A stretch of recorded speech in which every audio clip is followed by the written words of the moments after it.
Cardi B et Offset, bien que séparés depuis quelques temps, font de nouveau parler d'eux selon des documents obtenus par TMZ le 22 décembre dernier. L'ancien couple est actuellement poursuivi par le propriétaire d'une maison de Beverly Hills qu'ils ont louée en 2022. Les allégations portent sur leur départ soudain et inattendu de la propriété en octobre dernier, laissant derrière eux un solde impayé ainsi qu'un véritable désordre. Selon le propriétaire, Cardi et Offset avaient du retard dans le paiement du loyer et des factures d'électricité au moment de leur départ.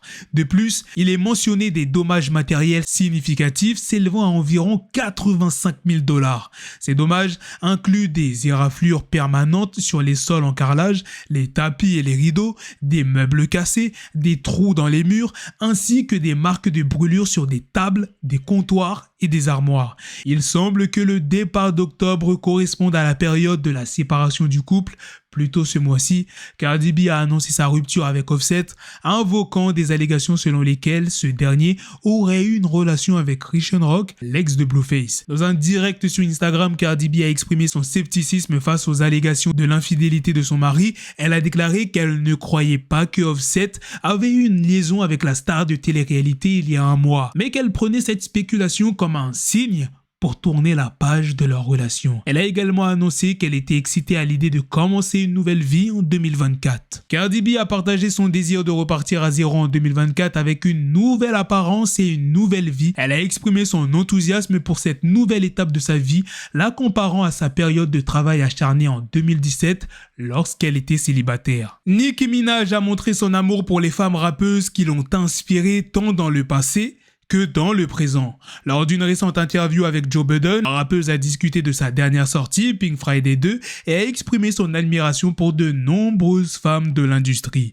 Cela intervient dans le contexte de spéculations importantes selon lesquelles Nicki aurait critiqué des rappeuses dont Megan Thee Stallion et Latto sur Pink Friday 2. Il y a beaucoup de rappeuses que j'aime vraiment. Vraiment, en tant qu'artiste et en tant que personne. Ce que je ne veux pas que cela devienne honnêtement, même si j'aime être drôle et tout, c'est que cela ne se transforme pas en dénigrement des rappeuses pour être honnête. Donc, laissez-moi reculer un peu parce qu'il y a des rappeuses en ce moment qui m'inspirent même. Vous voyez ce que je veux dire? J'entends des couplets et je me dis waouh, même leur débit et leur rythme, je me dis waouh. Et les filles que j'aime en tant qu'amie aussi. Donc, je ne veux pas que cela ressemble à ça parce que les gens pensent toujours que je suis sérieuse. Keffe D est la seule personne à avoir été inculpée pour le meurtre de Tupac en 1996. Il doit comparaître en procès l'année prochaine après avoir plaidé non coupable. Son équipe d'avocats a récemment demandé sa libération sous caution, une demande qui avait été refusée depuis son arrestation en septembre. Les avocats de Keffe D ont invoqué plusieurs raisons pour justifier leur demande de libération sous caution, notamment le fait que de nombreuses déclarations publiques faites par leurs clients au sujet du meurtre de la légende du rap étaient à des fins de divertissement. Ils soutiennent que les procureurs se sont appuyés sur des extraits du livre de Davis de 2019 intitulé Compton Street Legend, coécrit par Youssouf Jah, sans préciser quelle partie du livre, le cas échéant, ont été rédigés par Dwayne. Les avocats ont également mentionné les interviews que leur client a accordées au sujet de la mort de Tupac ces dernières années, affirmant qu'une quantité ahurissante de témoignages conjecturaux et spéculatifs avait été présenté au grand jury qui a inculpé le prévenu de 60 ans. Ils soutiennent que la véracité du contenu des interviews n'a jamais été vérifiée et que le livre et les interviews étaient destinés à des fins de divertissement et pour tirer profit d'une situation dont les officiers du LAPD et d'autres avaient déjà profité. Les avocats de Keffe D ont également fait part de ses problèmes de santé en détention.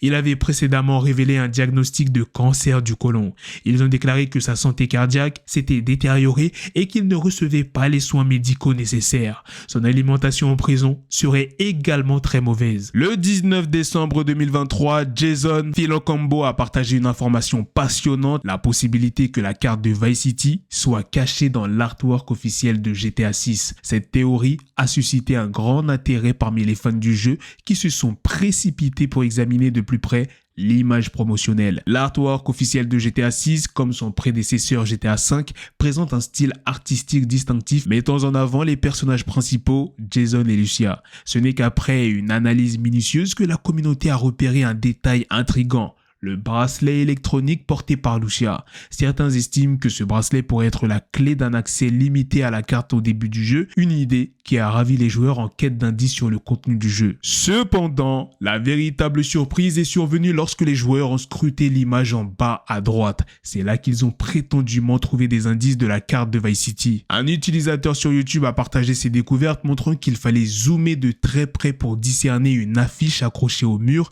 presque invisible à l'œil nu en raison de sa petite taille et de ses tons de couleur discrets. Pour valider cette découverte, les fans ont comparé l'image extraite de l'artwork à la carte qui avait fuité en 2022, bien qu'il y ait quelques similitudes, notamment dans la région de l'Extrême et de Vice City, d'autres parties ne correspondent pas exactement. Cependant, il est important de noter que la fiabilité de la fuite de 2022 reste incertaine, ce qui laisse placer à la possibilité que l'image dissimulée dans l'artwork de GTA 6 soit en réalité la véritable carte du jeu. 3 nouveaux GTA sont maintenant disponibles sur Netflix, GTA 3, GTA Vice City et GTA San Andreas. Le 19 décembre 2023, The Game se retrouve une fois de plus au cœur de l'actualité du monde du rap. Cette fois-ci, son clash avec Eminem est sous les projecteurs. Mais ce que peu de gens savent, c'est que cette querelle a ses racines dans une rancune envers Dr. Dre. The Game n'a jamais caché ses différends avec de nombreux artistes de l'industrie musicale. Mais ce que nous ignorons jusqu'à présent, c'est que son différend avec Eminem trouve ses origines dans une histoire de rancœur envers le légendaire Dr. Dre. Lors d'une interview avec DJ Vlad, The Game a révélé les raisons qui l'ont poussé à s'attaquer à Eminem dans sa chanson The Black Slim Shady, sortie en août dernier. Il dit: en lançant des attaques contre Eminem et en le raillant, c'était en réalité ma colère envers Dr. Dre qui s'exprimait. Dre ne peut pas rivaliser avec moi. Alors, je me suis tourné vers M, simplement parce que c'est ma manière de réagir parfois. Mais cela a toujours été dans un esprit de compétition. Il convient de noter que ce n'est pas la première fois que The Game s'exprime au sujet de ses problèmes avec Dr. Dre. Lors de son passage chez Drink Champs en 2022, il avait déjà expliqué que Kanye West avait fait plus pour lui en 2 semaines que Dre pendant toute sa carrière.